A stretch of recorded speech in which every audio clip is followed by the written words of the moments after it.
The calendar confirmed the third week of June, but the energy profile of the western Pacific Ocean suggested the peak of late summer. Somewhere over the deep open waters of the Philippine Sea, east of Luzon, an atmospheric system shattered 22 years of documented meteorological expectations. In a period of little over a single day, a routine cluster of thunderstorms didn't merely strengthen, it detonated.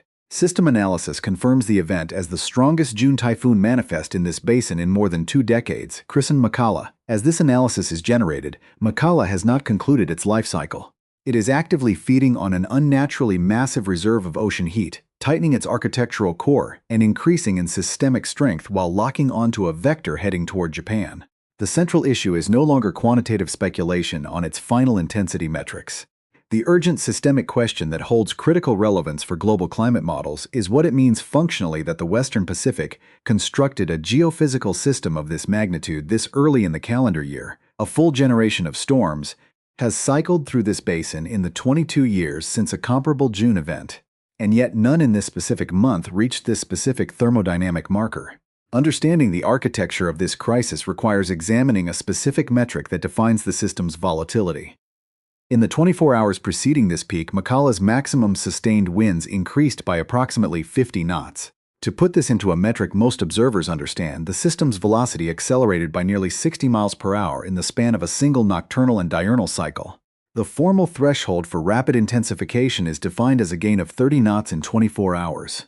Mechala did not gently surpass this bar. It invalidated it by a margin that places this intensification event in the absolute upper statistical tail of measured geophysical phenomena. This behavior places maximum stress on human defensive protocols.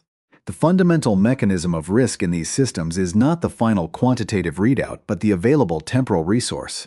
Defending a coastline requires a deficit of time to issue warnings, coordinate evacuation logistics, and establish structural barriers. A system that undergoes explosive intensification on this scale deletes that temporal resource, transitioning from a manageable tropical depression to a catastrophic major typhoon faster than the communication systems built to warn human populations can respond. History records numerous systems that metastasized in the final hours before landfall, but Mechala found exactly the thermodynamic and atmospheric ingredients it needed, and it began to feed. To define the mechanics of this explosion is to identify the systemic vulnerabilities of the planet's most active hurricane basin. A mature tropical cyclone operates as a pure heat engine, functionally converting thermal energy extracted from warm ocean surfaces into the mechanical energy of organized wind velocity. This process is governed by a strict set of architectural and thermodynamic requirements. Mechala encountered the perfect convergence of every necessary ingredient, and that convergence is what must be dissected next. To understand how a tropical system achieves this scale of rapid intensification, one must analyze the physical machinery of the atmospheric column. This is a heat engine that extracts vapor from the sea surface, elevates it to the edge of the stratosphere, and converts latent heat into structural velocity. For this machine to run at maximum output, 3 specific environmental thresholds must be cleared simultaneously. First, the vertical wind shear must approach zero. Wind shear represents the variation in wind speed or direction across different altitudes. If strong upper-level currents clash with surface winds, they tilt the storm column, smearing out the warm core and choking the engine. Mechala encountered a shear environment measured at a remarkably low 12 to 17 miles per hour, allowing its core to remain perfectly stacked. Second, the storm requires an unrestricted exhaust system to vent its outflow. Mechala developed a point source aloft, a favorable upper atmosphere chimney that evacuated rising air with absolute structural efficiency. Yet, low shear and high exhaust are merely atmospheric weather anomalies that come and go. The definitive component of Mechala's explosion is the third ingredient, the ocean fuel tank.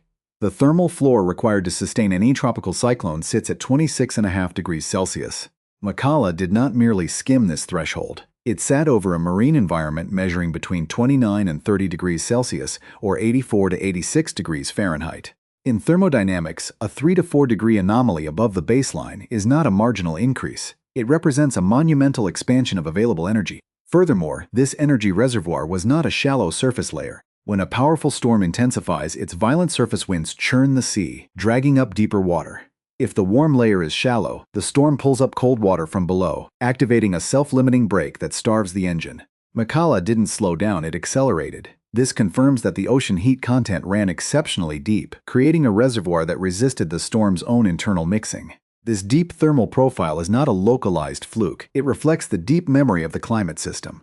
Over the preceding 6 months, the tropical Pacific index swung violently from minus 0.55, a cool La Nina tendency, to plus 0.48, warming steadily toward the El Niño threshold. This massive regional accumulation of heat loaded the geographic dice long before Mechala ever formed. This extreme reality inevitably generates an alternative storm of human narratives, rumors, and superficial interpretations that move faster than the physical typhoon. As the system entered the monitoring zone of the Philippine Weather Agency, PAGASA, it was given the local name Francisco. On the international registry, it is Mechala.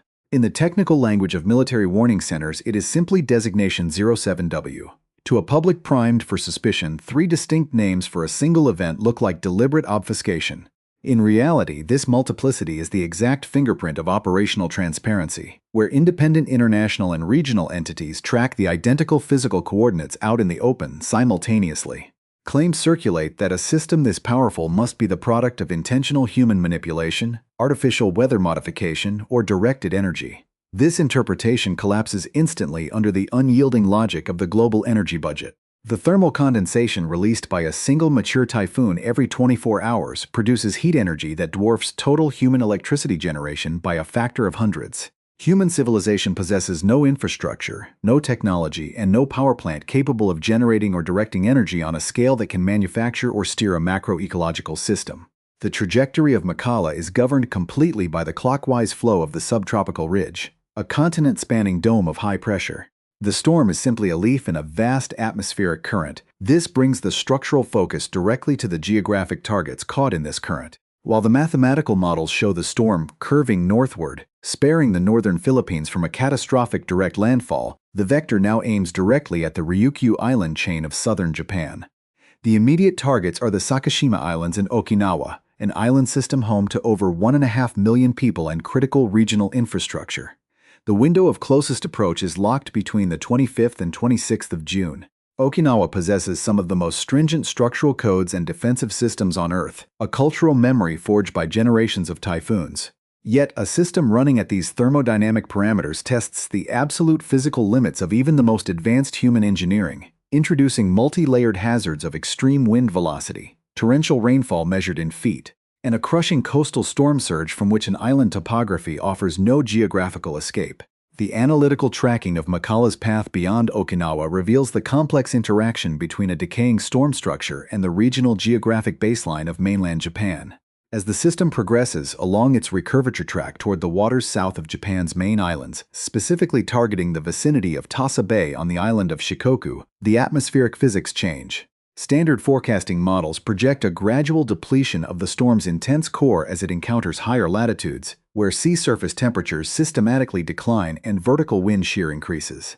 This projected degradation offers a critical measure of relief for the heavily populated coastal zones of the mainland, shifting the primarily anticipated hazards from catastrophic terminal wind velocities to massive hydrological stress. Extensive flooding and inland landslides generated by torrential rainfall. Yet, a rigorous systems analysis demands an honest evaluation of the embedded variables that introduce profound operational uncertainty into this baseline forecast. The precise rate of a typhoon's decay is not a fixed mathematical constant. It is an active variable governed by the exact thermal gradients it crosses. If the path of the ocean along the recurvature corridor retains higher heat reserves than historically documented, or if the anticipated atmospheric wind shear fails to materialize at the modeled velocity, the system will retain its core integrity far longer than baseline projections suggest. The historical record is saturated with tropical systems that defied degradation models, arriving at landfalling coordinates with structural parameters that completely outpaced early warnings. Compounding this external uncertainty is an internal, microstructural mechanism inherent to top-tier tropical cyclones, the eye-wall replacement cycle. During this structural transformation, the compact, highly organized ring of maximum velocity thunderstorms immediately surrounding the calm eye becomes encircled by an outer, secondary ring of convection. This outer structure acts as a physical barrier, choking off the internal moisture feed and causing the primary inner eye wall to collapse. During this operational phase, the peak sustained wind metrics of the storm typically experience a temporary reduction, creating a deceptive statistical drop in intensity. However, once the outer ring consolidates and establishes itself as the new primary eye wall, the system can re-intensify, frequently resulting in a vastly expanded wind field that covers a significantly larger geographic area. An eye-wall replacement cycle occurring at a critical juncture before land interaction can radically alter the distribution of destructive force, transforming a compact, acute threat into a sprawling macro-regional crisis. This systemic instability exposes the absolute limit of human predictive engineering and highlights a distinct conceptual fault line in how the public processes scientific data. When analytical centers like the Joint Typhoon Warning Center issue an intensity forecast peaking near 130 knots, the definitive boundary separating a standard typhoon from a catastrophic supertyphoon, they are not delivering a linear prophecy. They are defining a dynamic cone of possibility.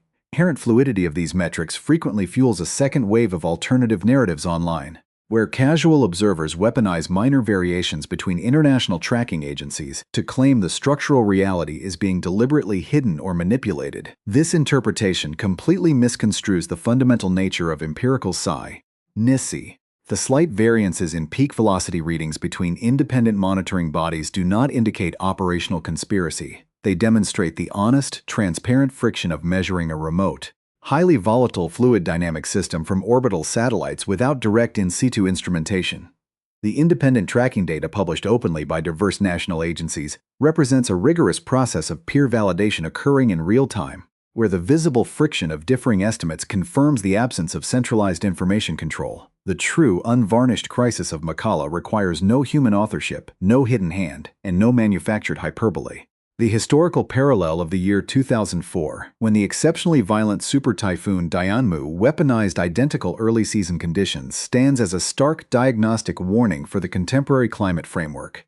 Dianmu demonstrated that an anomalous June monster is rarely an isolated statistical aberration. It is typically the overture to a highly accelerated, hyperactive annual cycle. The deep, stored thermal energy that permits an ocean basin to construct a Category 4 equivalent system before the summer solstice does not magically dissipate after the storm's passage. It remains anchored in the deep memory of the sea, continuously loading the structural dice for every subsequent atmospheric depression that forms over the next 4 months. Mechala is the diagnostic readout of a highly charged systemic shift, a precise physical warning that the thermodynamic limits of the Western Pacific have been breached long before the arrival of the traditional season. The final structural layer of this crisis is the collision between two distinct human cognitive biases that manifest whenever the climate framework experiences a major dislocation. On one side stands the superficial impulse to frame a singular spectacular event like Mechala as a definitive isolated proof of global climate collapse.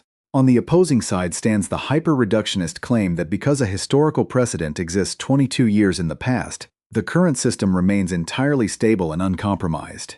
A rigorous systems analysis must dismantle both of these interpretations with equal empirical neutrality.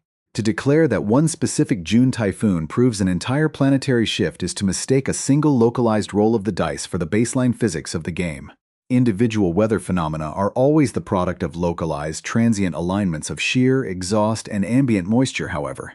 To point at the historical record of the year 2004 and claim nothing has changed is to willfully ignore how the underlying odds of the entire system are being progressively manipulated. The real significance of Mechala lies not in its XC, stance as an unprecedented statistical anomaly, but in how seamlessly it aligns with the strict physical predictions drawn by climate researchers decades ago.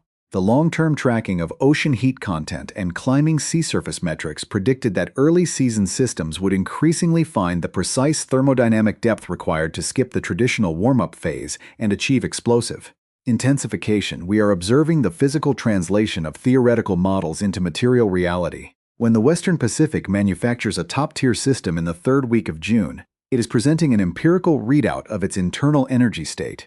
It is a material warning that the geographic boundaries and seasonal timelines that human civilization relies upon to manage risk are losing their structural validity. This brings the analytical focus back to the human communities currently embedded in the tracking cone.